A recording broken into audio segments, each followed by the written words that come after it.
of its provisions. Thank you. President Sam Lotu-Iiga.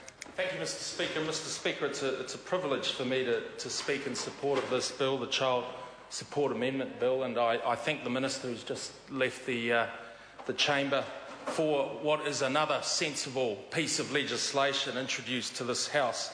Sir,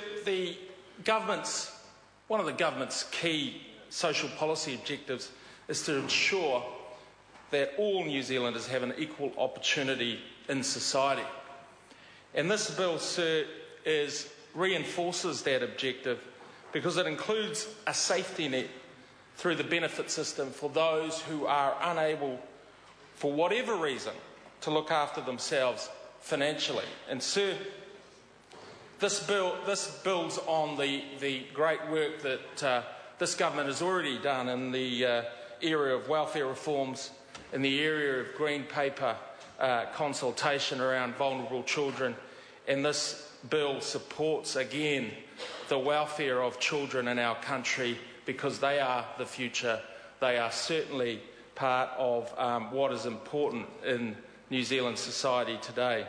And in the context of child support, sir, this means that child support payments are collected and they are delivered for the benefit of those children that they are intended for. And that parents, through whatever disagreements or whatever separation occurs, they do not pass those responsibilities on to the rest of society. And so as the party of personal responsibility and as a party that supports people taking responsibility for one's own actions, sir, this bill supports the ethos that people should be responsible and take the consequences for their actions. And that's why parents can be liable for child support even when custodial parent receives a state-provided benefit. And as already been stated by the previous two speakers, we see these issues in our electorate offices constantly throughout our time here in Parliament, and they are often heart-wrenching cases where inequity and unfairness pervades the child support system. And people have strong views on child support, and with good reason, because children and the welfare of their children often needs to fit in, and fit in with their busy lives, as already been demonstrated, but it needs to fit in with the realities of parenting and raising and supporting children today. Now, this amending legislation it amends the core Child Support Act from 20 years ago. And in many respects, New Zealand has moved on. In many respects, our society has changed. And that is why the changes that have been promulgated in this bill are actually consistent with the changes that are reflected in our society. And that is why I certainly support these changes. Sir, this bill will affect over 200,000 children, 200,000 children who need support. And while our society changes, the needs of our children do not change. The needs of our children to be educated, to be clothed, and to be loved and cared for does not change. And this bill supports the need to provide for those children that are certainly in need.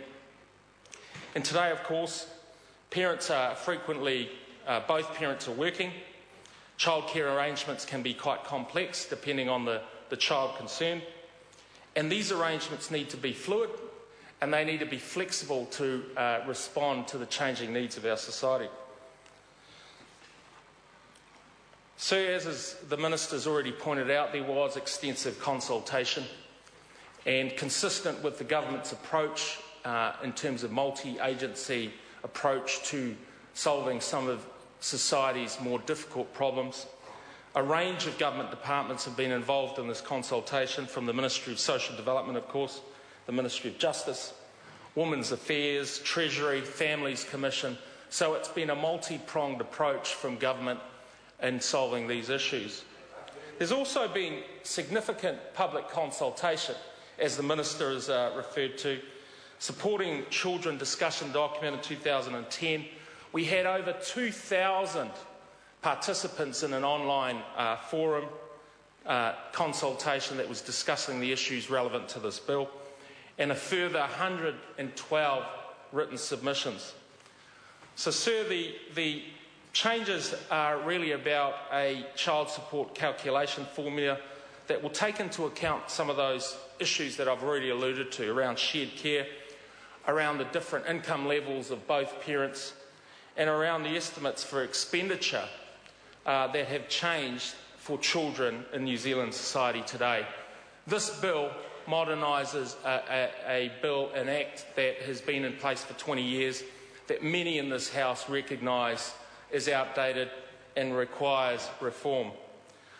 Secondly, Sir, there are going to be changes to update the schemes in terms of taking into account other key factors like recognising significant daytime care and relying on parenting orders and agreements. Sir, I support this bill. I'm glad that the Labour Party, the Party of No, is also supporting this bill, because the Party of No clearly are against jobs, clearly against opportunities, against mining, against convention centres, and I'm just glad that they are supporting this bill in terms of the welfare of our children, which is paramount to many on this side of the House. Sir, I look forward to the Select Committee process to hear submissions on what is a worthwhile and constructive bill. Jacinda Ardern.